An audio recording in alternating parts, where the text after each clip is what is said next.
Ito si Villanueva, itinasa kay Kevin, bumiling na parang daing, basket count at may kasama bang Eliasar tumira, wala, tapikan Kevin, ang kumuha ng rebound. Kevin dribbling na ball, nawala ang bola, Villanueva tumira, wala. Ito si Pipoy, Pipoy dribbling na ball. Pipoy, binasa, Balcao. Sa labas. At dito may foul. And then, foul number 8. Red papalit.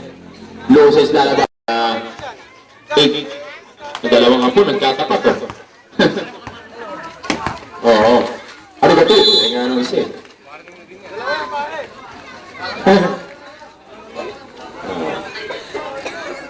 Foul number 1. Agi na mo, tatakot mo. Ganun isa. Ito si Villanueva. Villanueva, ang may-ari ng pesta, sabi naman na siya tiramisu. Number 30, tumira, wala. Ito na. Si Pipoy.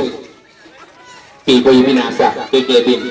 Kevin dribbling na ball. Kevin bumiling na parang daing. Tumira, pumasok. 8 minutes and 30 seconds to play before the end of the final half. Number 30. Si Tal Santos, nakabuka pa. Tumira, wala. Balcao tumira, pumasok.